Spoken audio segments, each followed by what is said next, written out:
अस्सलाम वालेकुम जी, कैसे हैं आप लोग? खैरियत से हैं? ठीक ठाक हैं? मार्केट स्ट्रक्चर जो है वो इकोनॉमिक्स फॉर बिगनर्स की सीरीज़ में जारी है जी। पहली वीडियो आपने देखी, आपको अच्छी लगी होगी यकीनन। उसमें हमने मार्केट स्ट्रक्चर को डिफ़ाइन किया था। सॉरी, मार्केट स्ट्रक्चर में पहली टर्म हमने डिफ़ाइन की थी, व्हाट इज़ मार्केट। ठीक है, और उसकी क्या क्या क्लासिफिकेशन हो सकती हैं, basis on the time, basis on the space and bases on the commodities, right. आज हम बात करेंगे मार्केट स्ट्रक्चर को कंपटीशन की बेस पे कैसे डिवाइड किया जा सकता है। तो कोको मंजूर आपकी खिदमत में हाजिर है जी। आपको यूट्यूब का लिंक नज़र आ रहा है, इंशाल्लाह आपको इस लिंक पे और भी बहुत सारी अच्छी वीडियोस मिलेंगी इकोनॉमिक्स और इकोनॉमिक्स के अलावा भी।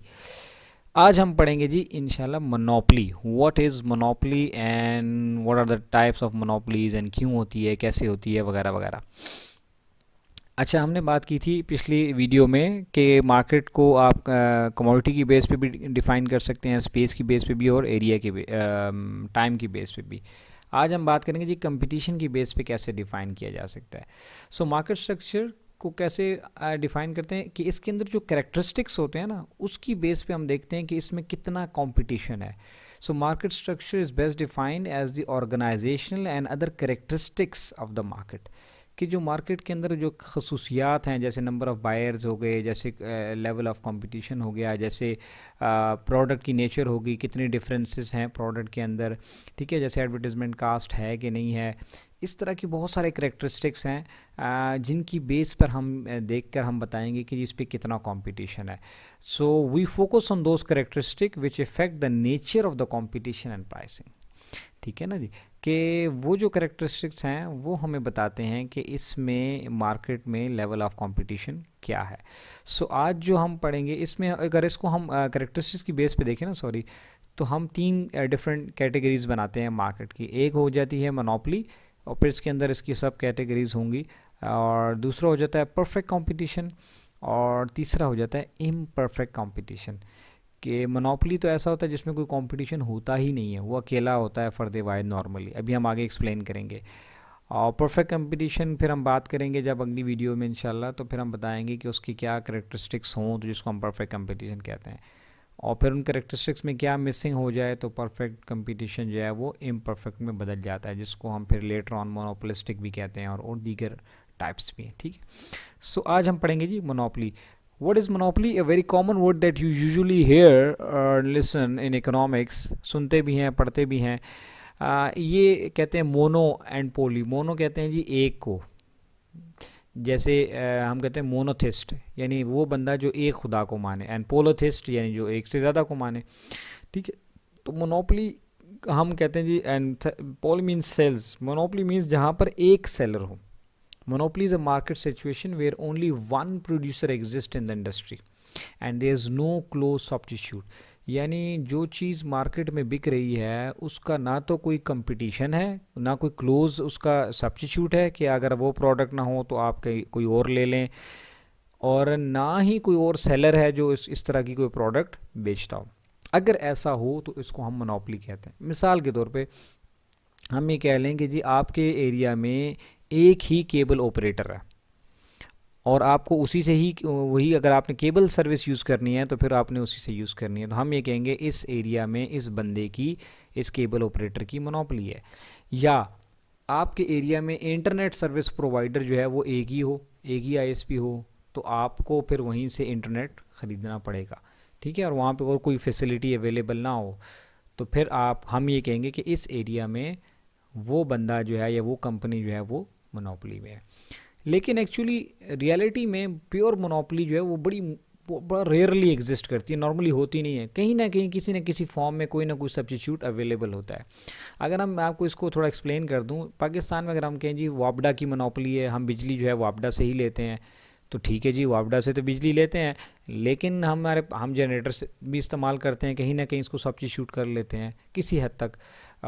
यूपीएस भी यूज़ कर लेते हैं, अब सोलर पैनल भी आ गए हैं, किसी हद तक लोग सोलर पे चले गए हैं। ठीक है, ठीक है, 100% तो सब्स्टिट्यूट नहीं हो रहा। तो अगर ये 100% नहीं हो रहा तो हम इसको फिर प्योर मोनोपोली नहीं कहेंगे। तो हम ये नहीं कह सकते कि वापडा प्योर मोनोपोली में है, क्योंकि कहीं ना कहीं किसी न किसी छोटी मोटी फॉर्म में इलेक्ट्रिसिटी जनरेट हो रही है।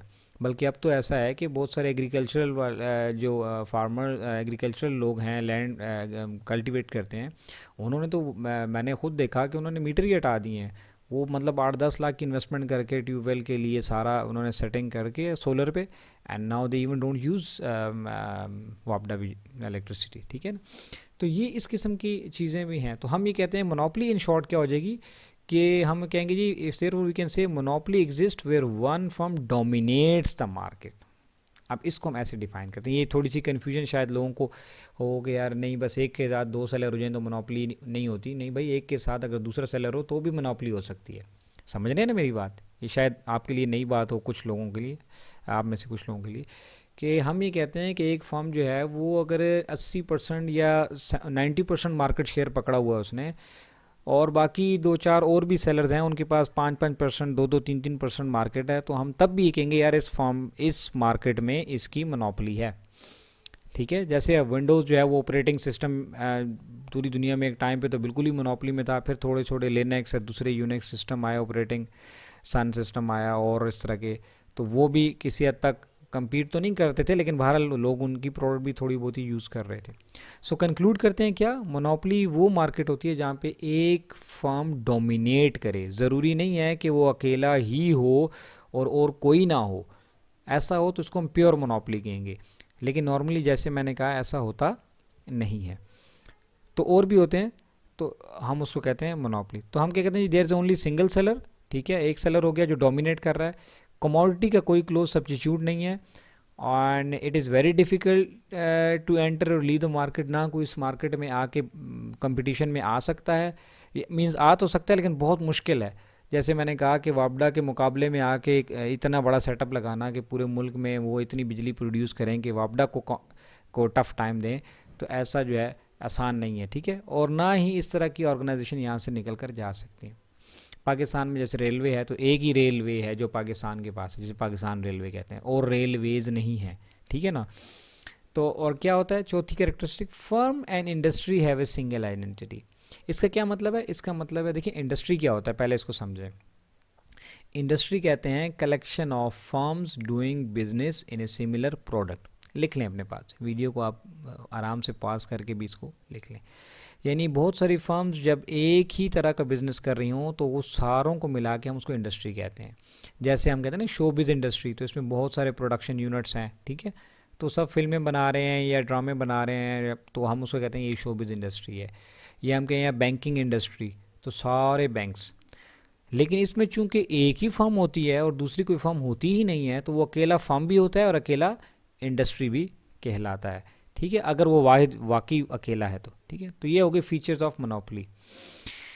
अब हम अगली बात करते हैं कि जी ये मोनोपोलीज बनती क्यों हैं, ये कैसे बन जाती हैं, कैसे बन जाती हैं। अब if a firm has an अब इसकी बहुत सारी सूरतें होती हैं, बहुत सारे रीज़न्स हो सकते हैं। एक रीज़न क्या होता है जी, अगर तो फर्म के पास कोई ऐसा ओनरशिप है किसी रिसोर्स का जो किसी दूसरे के पास नहीं है, तो वो ऑटोमेटिकली मोनोपोली में चला जाएगा। जैसे आपको एग्जांपल नज़र आ रही है, ऑपरेटिंग सिस्टम विंडोज़ का जो है वो सिर्फ है ही माइक्रोसॉफ्ट के पास, तो अगर ऐसा है तो फिर माइक्रोसॉफ्ट की विंडोज़ के ऊपर मोनोपोली हो जाएगी। अब अगर आपने विंडो ख़रीदनी है तो फिर माइक्रोसॉफ्ट से ख़रीदनी पड़ेगी। या जैसे मैंने कहा पाकिस्तान में अगर आपने रेल से सफ़र करना है तो फिर आपको भाई पाकिस्तान रेलवे से ही सफ़र करना पड़ेगा, ठीक है।